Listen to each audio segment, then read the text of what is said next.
Welcome Okay. to L'Dor Va-Dor, and you can begin your dissertation anytime you want, Richard. Let me just introduce Richard Schwartz, who's coming in, I believe, from Israel. Correct. And from where? They're from Israel. Correct. From Israel. As many people know, my father was a rabbi, and he, of course, is my mentor. And so he is my favorite rabbi. I have another favorite rabbi, Abraham Joshua Heschel, is right up there. Yeah. And then probably, of all the Jewish scholars and leaders, I'd have to say that Richard Schwartz is right up there on top. I've read his books, I've read his articles, I've seen him in action, and he's a great role model for me. He's an incredible, wonderful, gifted speaker, and he's got a message that the world urgently needs. And that's why I thought I would have him come in from Israel to let everybody around the world hear this message for our time, especially on Yom Kippur. Go ahead, Richard. Okay, well, thank you for the kind introduction. And I want to indicate a little bit why I'm qualified to be on this program, a little different. I have this tie here, a little unusual thing, with all kinds of fruits on it. I hope you can see it, okay? And then I have another tie here with all kinds of vegetables, you know, so, I don't tell this to everybody, but if you eat these foods for like 100 years, I guarantee you'll live a long time. With a bit of a joke. Hey, Richard, I have a tie also with the animals on it, with Noah's Ark. So I have a tie-in to your tie. Okay, Noah's Ark, and we need a modern day Noah. And by the way, you're doing marvelous work on that. But just to finish this, I have this other tie here, kippah, says veggie, all kinds of fruits and vegetables. Most important of all, I'm wearing Fruit of the Loom underwear. You're not going to show that to us, Richard? I thought you would show it. Okay. Okay, you have to take my word for that. And All I've written the book, third edition here, Judaism and Vegetarianism, trying to get the message out, and it's like 40 years. And I just heard yesterday, finally, my newest book has just been published, and that's called Vegan Revolution, Saving the World and Revitalizing Judaism. And I'm building a major, major campaign around that because it's urgent that there be a major, major shift toward vegan diets in order to avert a climate catastrophe that the world is heading to. And one of my main messages, try to be very strong, is that animal-based diets and agriculture really involve madness and sheer insanity, because it's causing an epidemic of disease, and it's causing a massive mistreatment of animals, major contributor to climate change and other environmental threats, very wasteful of land, water, energy, other resources, and a major contributor to hunger. So these are some of the messages I'm trying to get out, and I'm so happy to have this occasion. I'm trying to get on to many, many of these Zoom interviews, hoping also to have many, many reviews. So happy to discuss these issues with you. And for those members of the L'Dor Va-Dor, you are so fortunate to have this wonderful Rabbi Barry Silver, and he's been so supportive. I really appreciate it. And I have another book, by the way, called Who Stole My Religion? My previous book, very powerful on Judaism, on Israel, but saying that Jews have to do a lot more to get involved. We have such splendid teachings on the environment, on compassion to animals, on environmental sustainability, on reducing hunger, et cetera, they have to be applied. Otherwise, you know, you can have a wonderful religion, but if the teachers aren't put into practice. And Rabbi Barry Silver, I commend you tremendously because you're a role model in not just talking about issues, but really being involved. And I wish you much continued success. Well, Richard, I appreciate the kind words. We will be conveying your message. Even some of your literature I use. You're my holy ghostwriter, and we'll be conveying that message on Yom Kippur when we're told to choose life and not to choose death, and to seek blessings and not curses. So that's a perfect opportunity to talk about going in a new direction, atoning for what we've done to the planet in the past, and trying to do better in the future. So I'd like you to share a little bit with you, with everybody else, some of the bases for what you're talking about, because many people don't understand the connection between consumption of meat and hunger, consumption of meat and the environment. It's kind of like my father used to tell about the guy who said, you know, I've read so much about how bad smoking is for my health, I decided to give up reading. So there's some people who have just decided they don't really want to know about it. So this is one of those times where you're going to be the deliverer of news that maybe some people don't want to hear, but they need to hear it. So I'll turn it over to you. My name on the screen, it just says Rabbi Barry. The silver part came off, I guess because everybody knows me at L'Dor Va-Dor. But it's great to have you coming in from Israel. Share a little bit about what the connection is between eating meat and some of these issues that you raised. Okay, well, first of all, I'm making a basic case that Jews should be vegetarians, even more so vegans, because there are 6 basic, very fundamental teachings in Judaism that point to vegetarianism. I said veganism even more so as the ideal diet for Jews and really everybody else. 6 fundamental teachings. These are to take care of our health, to treat animals with compassion, to protect the environment, to conserve natural resources, to help hungry people, and to seek and pursue peace. So basically, you know, fundamental teaching. I can talk a little bit about all of these. Now, for example, to take care of our health, that perhaps is the most important Jewish mitzvah. As you know, there are 613 mitzvot in the Torah. There's only one of them that uses the word ma'od very, very much. That we should very diligently guard our health. In addition to those 613 mitzvot, 610, all but 3, can be and actually should be violated if there's a chance that would help save a life. The only 3 exceptions are the prohibitions against murder, sexual immorality, and idol worship. So we have strong teachings. One of the big problems in the world is that Jewish teachings on one side, the realities in the world, and very often they're completely contrary, because there's many studies showing the very negative effect of animal-based diets. In fact, in the very first chapter of the Torah, chapter 1, verse 29, God's first dietary regimen, strictly vegan, talking about the herbs of the field, fruits from the trees, etc. And so the thing is, and again, modern science agrees with this, that human beings were really created as herbivorous, but for most people, the diet is omnivorous. We don't have the claws of a carnivorous or omnivorous animal. We don't have the sharp, hard dagger-like teeth. Our stomach acids are only 1/20th as strong as that of a carnivorous animal.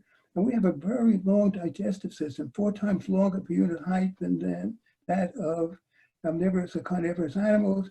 And that long system is very good for fruits and vegetables, plenty of time for the wonderful vitamins, minerals, other positives, antioxidants to be absorbed. But that long system is not too good for meat being in there a long time, causing all kinds of problems. So we have that, and as you know, at the Pesach Seder, the famous song, Dayenu. If it was only in terms of health, that could be enough, but there's far, far more. Now, in terms of compassion for animals, Jews are to be Rahmanim b'nei Rahmanim, compassionate children of compassionate ancestors, imitating a God whose compassion is over all his works, as indicated in Psalms 145-9. So many teachings in the Torah. You can't yoke a strong and a weak animal. You can't muzzle an ox while he's threshing in the field. So important that, as you know, it's part of the 10 Commandments, which indicates that not only human beings are to rest on Shabbat, but animals as well. And another very powerful teaching is that if a person, say, has a pet or a farmed animal, he or she is not to sit down at the meal unless making sure the animal has been fed first. So we have in there too, powerful Jewish teaching. On the other hand, the way that animals are treated on factory farms, very, very negatively. just to give a couple of examples, dairy cows are artificially inseminated on what the industry itself calls rape racks, so that they'll constantly give birth, constantly be able to give milk, and their babies, the calves, are taken away almost immediately. Very, very negative. Both of them, they both bellow, and the mother sees it, short distance away, but can smell it, can see it, but can't nurse it, can't fondle it, etc.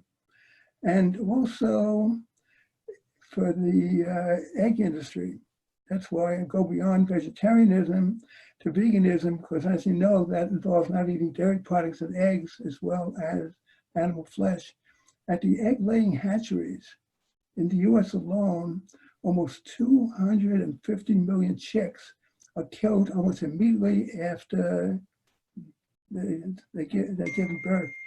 And that is because these are the male chicks who, of course, can't lay eggs, and they haven't been artificially or genetically programmed as the so-called broilers have been, to give meat. And so they haven't been programmed to give much flesh, so they are killed almost immediately, sometimes ground up for pet food, sometimes one after the other put in a bag, and the bottom one's crushed, and then suffocating, etc. So again, powerful Jewish teachings, summarized, by the way, with the beautiful phrase, Sa'ab Ba'alei Chayim, the mandate not to cause harm to animals. Okay, many, many others, but I don't want to filibuster here and to just keep talking. So if you have any questions, let me know before I continue. Anything, or should I just go on to the other? Well, Richard, you're doing a great job. I think it's just you and me on the line, so I think it's just me. I don't really have any questions, but I do enjoy letting you expound for others to share. What do you think about President Trump saying that the factory farms are essential services and that we should definitely make sure they stay open because they're essential to the well-being of the United States? What do you think about that? Well, I have to say, that's the only misstatement that Trump has ever made. Everything else he says is 100% true, but not that. But as you know, he's in cahoots with the oil and gas and coal industries. And when it comes to big business, it's okay, but forget about the others. So of course that is so negative because the animal-based diets are so negative to human health, and they are contributing so substantially to the number one issue that Trump again is in denial about. He just said, well, it's going to get cooler soon. And when he visited California, with all those wildfires, somebody said, well, the scientists don't agree. He says, well, actually, I don't think the scientists really know that much. I mean, he's a super expert. So you wonder, should you agree with Donald Trump, or should you agree with the 97% of climate scientists and every single major science academy, and perhaps most important, the thousands of peer-reviewed articles in scientific journals? I can have an opinion, you can have an opinion, but to get an article in a journal and it's peer-reviewed doesn't mean if you have thousands that there won't be a couple maybe that pass on and aren't that great. But again, such a strong consensus. So the thing is that it's far from essential, and as you know, there's been a tremendous outbreak of the coronavirus in these slaughterhouses, and because you have people working so close together in very difficult conditions, blood is moving around and it's slippery on the floor and everything. So we need just the opposite. The reality is there's probably the most important group on climate change, the Intergovernmental Panel on Climate Change, IPCC. And as the name implies, intergovernmental, this involves leading climate experts from many, many countries, around 100 countries of the world. So it's a consensus document. They came out in October 2018 with the statement that unless, quote, unprecedented changes, unquote, occur by the year 2030, only 10 years from now, that we're going to have a tremendous climate catastrophe. So it's essential that there be a shift to plant-based diets, to vegan diets, because many people know we've got to get more efficient automobiles. We've got to move away from coal and oil and even natural gas to renewables like wind and solar. But many probably don't know that animal-based agriculture is a major, major contributor to greenhouse gas emissions. Matter of fact, in 2006, it wasn't the Sierra Club, it wasn't the People for Ethical Treatment of Animals, but the United Nations Food and Agriculture Organization came up with a report, and they indicated something astounding in a way, that the livestock industry, so-called, the animal agriculture, emits more greenhouse gases in carbon dioxide equivalents than all the cars, planes, ships, all the means of transportation worldwide combined. So that is significant. Then in 2009, there was a cover story in World Watch magazine by two scientists, again, not from the environment, people with treatment of animals, not from anybody considered a radical group, but two environmentalists from the World Bank. Their conclusion was, taking everything into account, for example, the cutting down or the burning of the Amazon rainforest to create pasture land and grazing land for animals, that the livestock sector was responsible for at least 51% of all human-induced greenhouse gas emissions. So it's essential, if you want to have a decent world for future generations, that there be a major shift toward vegan diets. And this is especially relevant to me now.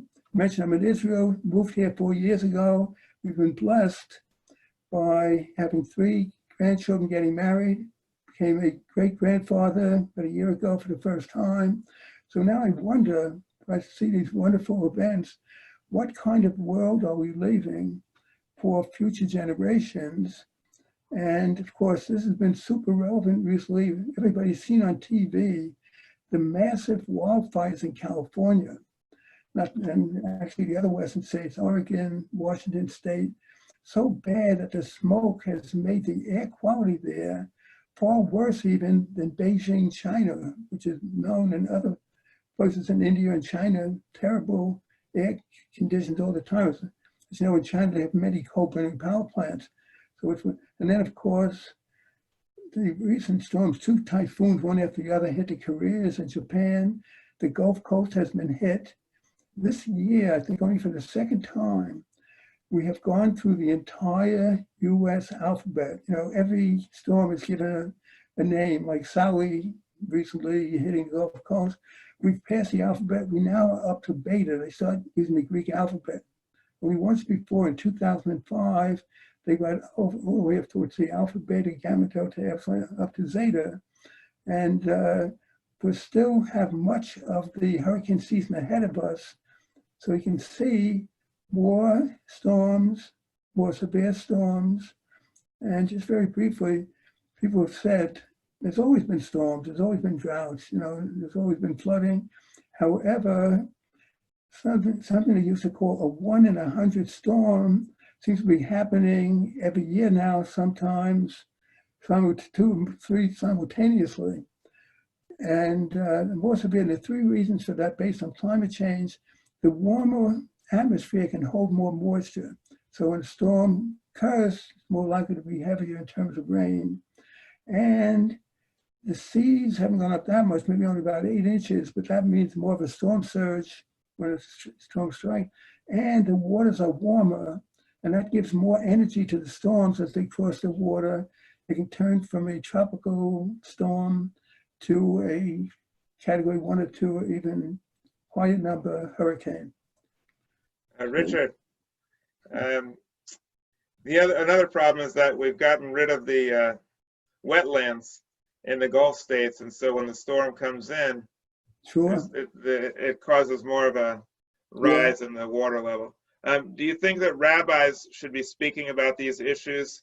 And if so, should they name names of who's responsible, or should they leave Shabbat for more, I guess, prayers and rituals and things like that? What do you think about that? Okay, well, I think Rabbi should definitely speak out because the future of humanity is at stake here.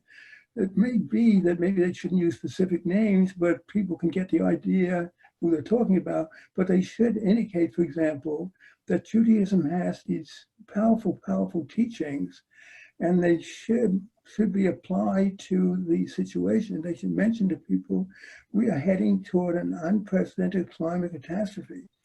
And it's going up. One important thing about that, by the way, because some say, well, how do we know? Maybe tomorrow it'll start going another way. There's something called positive feedback loops or vicious cycles.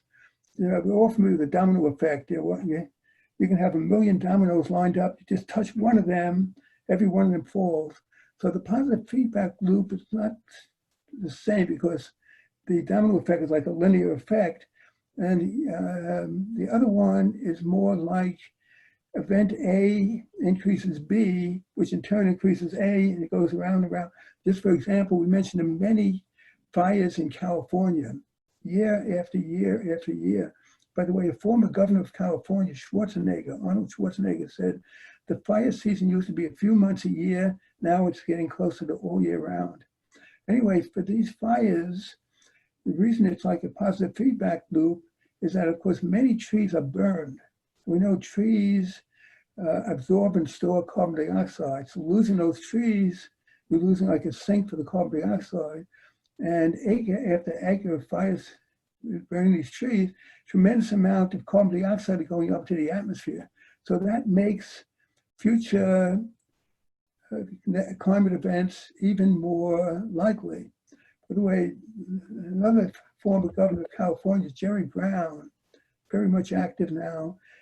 He saw that in California it was getting hotter because things would get drier, the drought, because the wildfires to be worse. And then also when the storms came, it was more severe and causing sometimes landslides. Anyway, he said, a summary in just a few words, humanity is on a collision course with nature.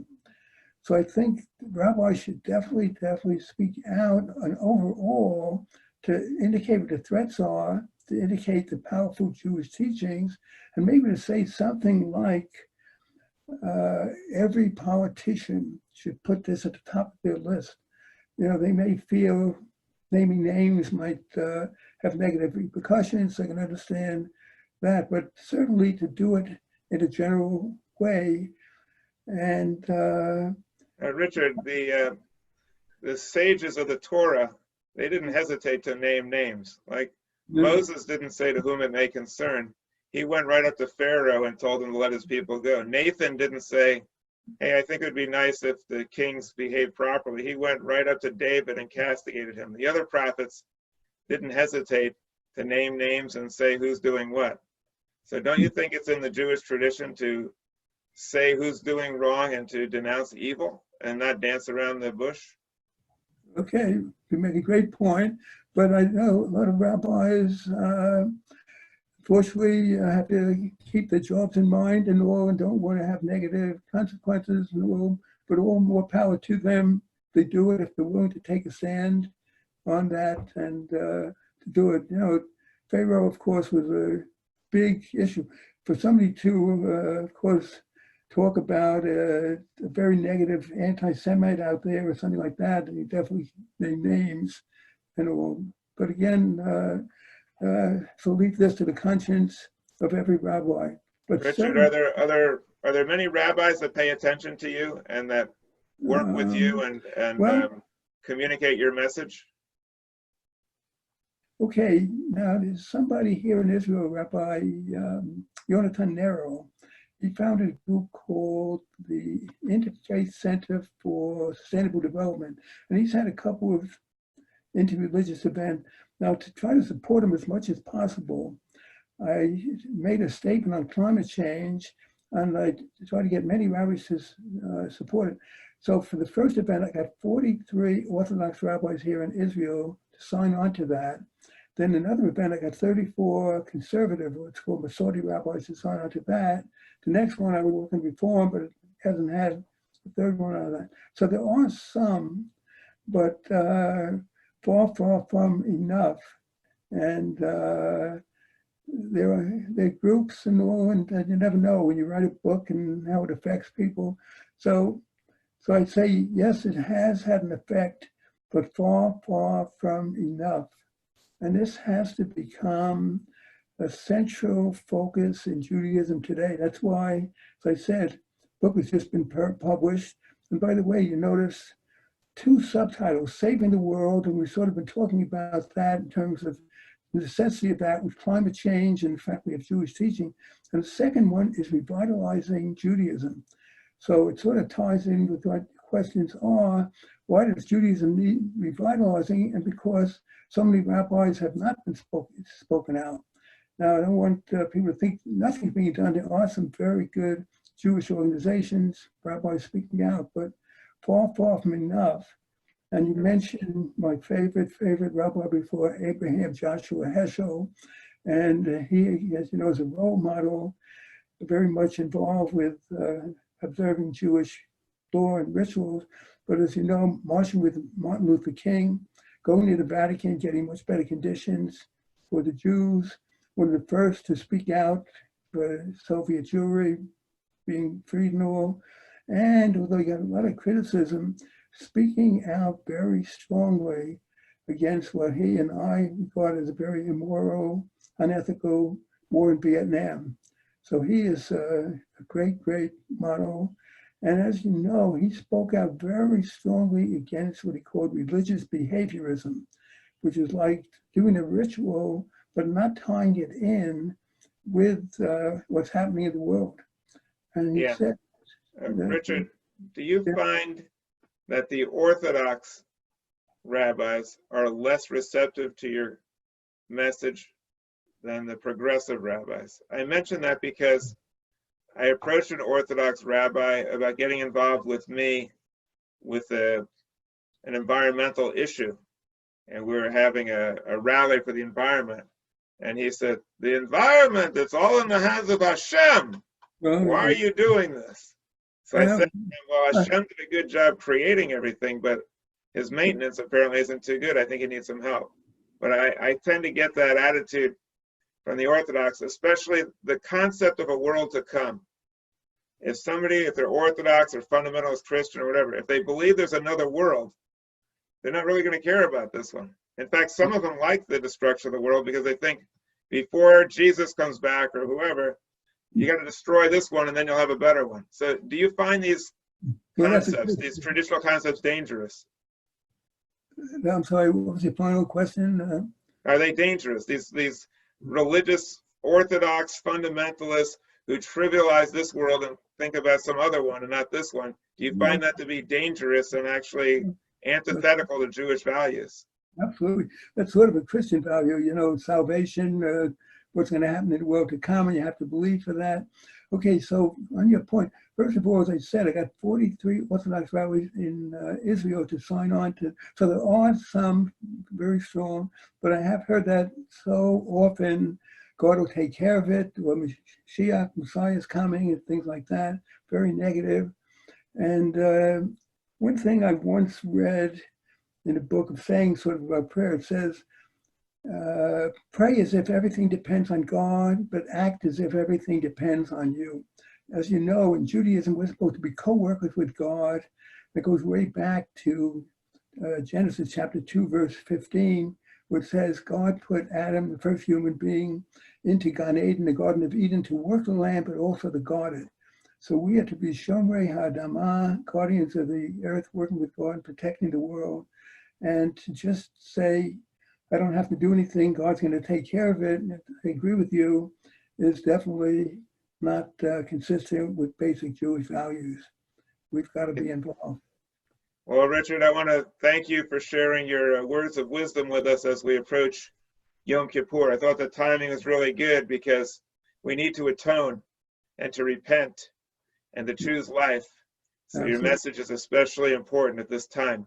Is there anything else that you want to share and as a concluding thought? Okay.